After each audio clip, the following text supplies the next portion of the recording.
The safety and security of our family and friends is very important. We go out camping and we hope to get away from the craziness of the city, but unfortunately, just about anywhere you go, you need to remain diligent and keep your guard up. I've got my hands on a camping perimeter alarm from LETWESAF, and that promises to help us with that by providing an early warning if anyone or anything enters our area.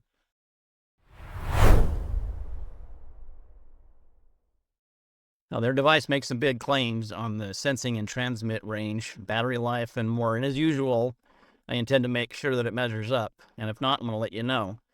We'll be doing some very thorough testing, and I'll show you some things that you aren't likely to see in some other tests that I've noticed. Now, this is a premium device. It uses advanced 24 gigahertz radar technology, and therefore it's priced a little bit higher than some typical cheap infrared motion sensors you might try to compare this to. This radar technology provides a significantly better detection without being affected by temperature, light, weather conditions, leading to false alarms. This means if the unit detects motion, something or someone has entered your sensing zone. Now, your typical infrared motion sensors have very limited range, and the equipment must be in close proximity to your location, so you aren't really getting what I would consider advanced warning of an animal or intruder or trespasser. The LETWESAF perimeter alarm system provides advanced warning in several ways. Number one, each sensor can cover an area up to 20 feet wide by 50 feet long, but can also be adjusted anywhere within that range in a custom sensing range. And we're going to do a thorough test of that too, and I'll show you and demonstrate it. Also, each sensor can transmit up to a half a mile away to the receiver. And then one receiver can have up to 6 different sensors. The battery life can last up to 36 hours for the sensors. And sensors are outdoor rated with a weatherproof design. So with strategic placement of the sensors, if you get multiple sensors, you can see how this complete system could create a large safety perimeter around your camp or area you want to protect up to a half a mile. And I'll actually test this range test. And spoiler, it actually exceeded a half a mile in my testing. So let's do a quick unboxing and see what you get with this package. And here's the package you get. The standard system, the one that I've got, is one receiver and one transmitter. You can expand this with separate sensors or transmitters up to 6 different zones you can protect. Now, there are several different colors that you can get. There's a camouflage one. I've just got this kind of a green color is what mine is, but you can get camouflage, and I think there's a couple of different colors you can get for different camouflage color schemes. Pretty thorough manual, gives you all the different methods to set it up and configure it. You pair the probes with the sensor. That's all in here, very detailed. A lot of ways to activate the different modes, set the different ranges, and I'm going to demonstrate all of that when we go out. Section in here on what the different LED lights indicate if you get a certain LED sequence, and then a quick start guide in the manual there. The first unit we have here is the sensor or transmitter. It's got 2 buttons on it. There's an on-off button and a pair button. And there's a series of LEDs here that indicate various statuses and battery life. There's another LED up here that'll give you a status on what mode you're in and what it's currently doing. The other side, this is the detection side. So you would place that surface out toward the object or the area you want to protect. And then this does have a quarter 20 threaded metal insert in there. So if you want to mount this on some sort of a tripod, you can do that. Position it wherever you want. And then the other unit is the receiver. Like I said, this one can do up to 6 different zones that you can pair with this one receiver. And from this unit, you do set the range of each sensor, whether you want the standard range, a maximum range, or a custom perimeter that you can set within the maximum range. So you've got zones you can activate and deactivate as you desire. So if during the day, if you're walking around the middle of your campsite, you don't want the motion sensor detecting that area, you can deactivate that one zone while you're in it. And then when you go to bed or whatever, you can turn that zone back on if you want to know if somebody walks into that area. So you can turn each zone on and off as desired. You can also set those perimeters in here for the standard or the maximum or a custom zone. Do that from here. Power button on the side. Hold that down for about 3-4 seconds to power it on and off.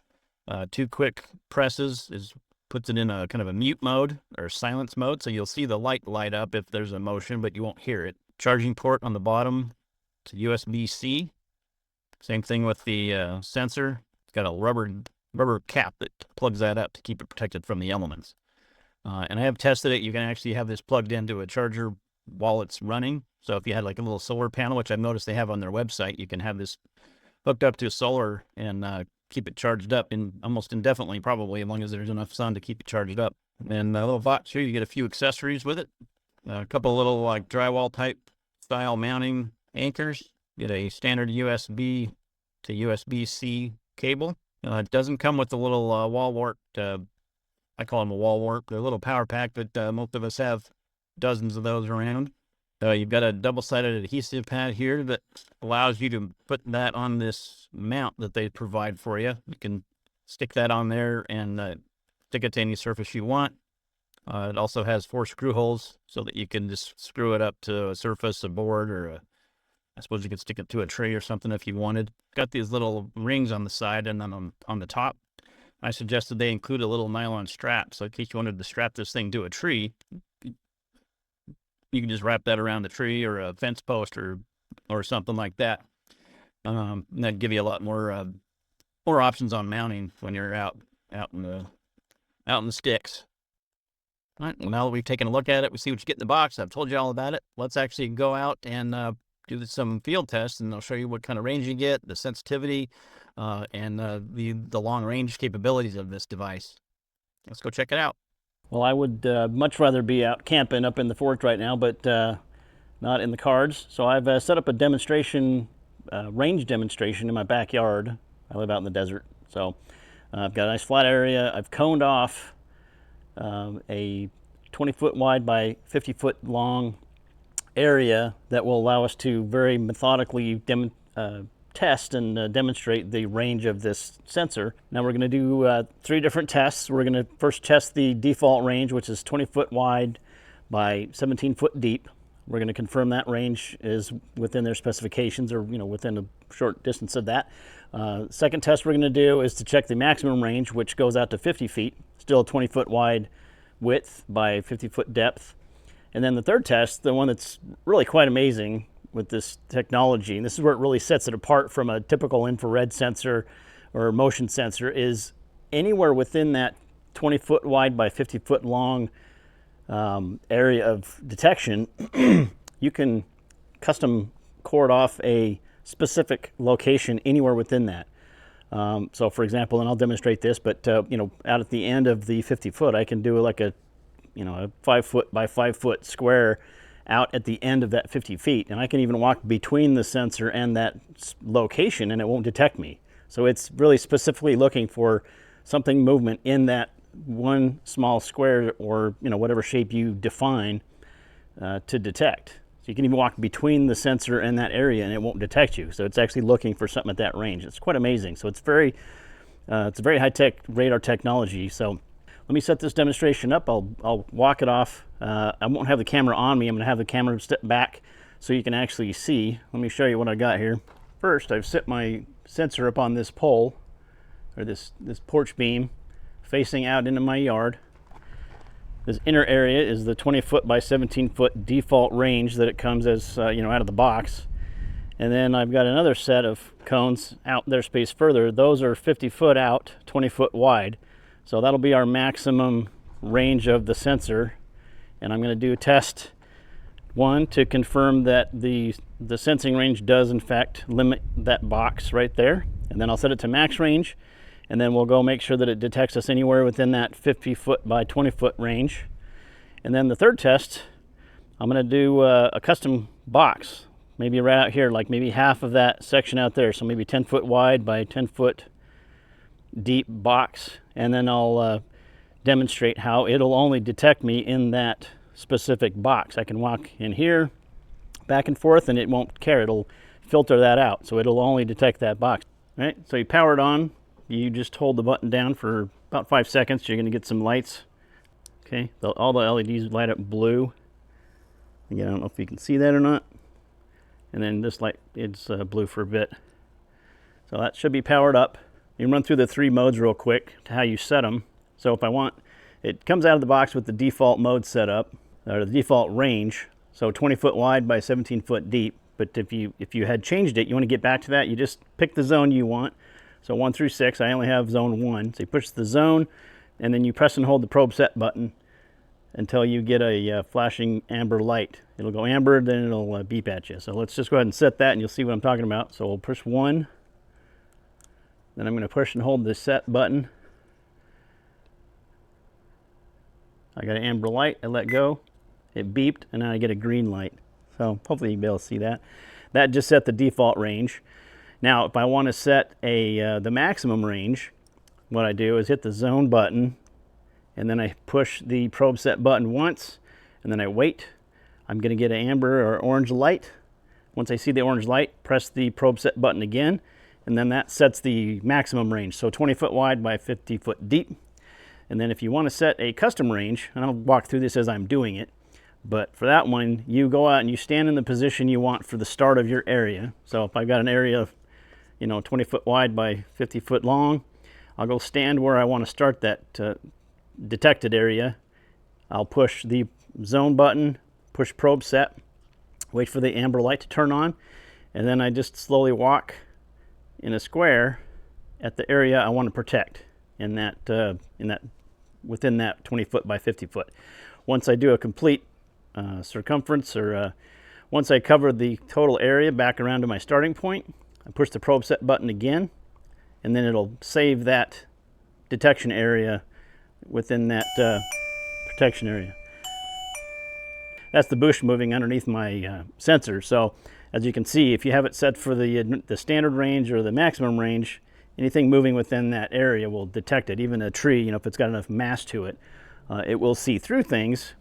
And when I demonstrate the custom range, you'll notice you can move the bush or whatever, it won't go off if I've set a specific range. So if you have it by a bush or something, it might be a good idea to actually set a custom range regardless, but just walk a big range, but away from the device, so that if there's anything moving right in front of it, it won't detect that. So for my first test, I got the one cone right here, second cone's over here, other cones over there, and so this is my default area. I'm going to go walk this area, and then you'll see how it detects me anywhere within that area, but not outside of it.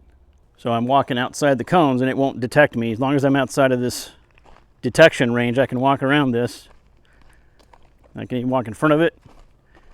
It's pretty accurate on its specific measuring distance.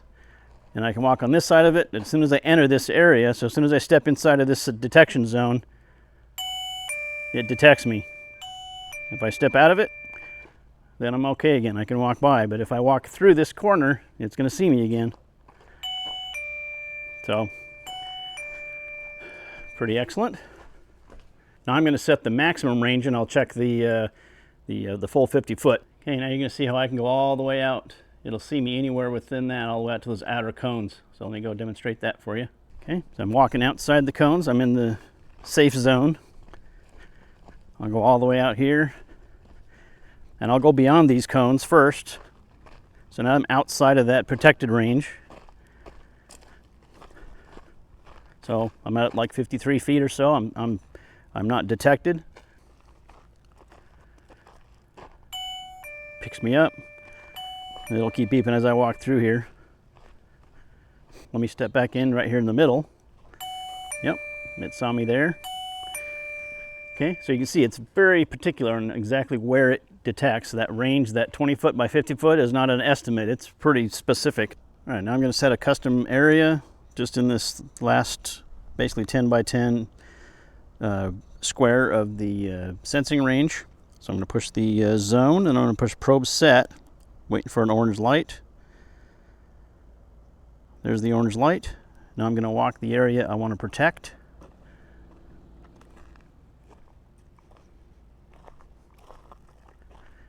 Do a full square, and then come back to the starting position again, so it knows the full swing, and then push the probe set again. Should get a green light and a beep, and I did. Okay, let me back out of this area. Okay, it saw me in that area. Now, if I walk through that square, it'll see me as soon as I get to there. Okay. But the amazing thing is, if I go closer, it'll ignore me because it's only looking for that square. I can walk right in front of the thing and it won't pick me up anywhere else in this square. So it can even differentiate the distance from that area. So I can go right in front of it. It's also nice because it'll filter out this bush now. If this bush moves, it will ignore it. I can walk anywhere I want. So if I had a little tent in this spot, or some device or thing that I wanted to protect specifically, I just have to do a square around it and it would pick me up. So yeah, the selectivity of where it picks up is pretty amazing. So that was a very effective test of the range and the customizability and the selectivity of how well it detects at distances at certain ranges, depth and width. So it's pretty amazing. Now, the next thing I want to check, or maybe the last thing I want to test, is the range from the sensor to the receiver. Yep, you saw the wild cat. All right, so I'm going to do my long range test. Hopefully the cat will get out of the way. I've put the sensor on the gate over there. And I've got the receiver in my hand. It's going to see me when I walk out here, but I'm going to go down the street about a half a mile. We'll check the range. I tried it earlier, but I didn't really have optimal conditions and I had it sitting on the ground, so I'm going to try this again with the sensor there where it would normally be mounted, at about 5 foot height. I'll go down there. I'm going to have somebody here at the house come walk out and trigger it when I get down the street, and we'll double check this range, see if it meets specifications. I'll just, if you can keep kind of walking around in front of it, I'll just, okay. as soon as it goes off again, I'll call that maximum.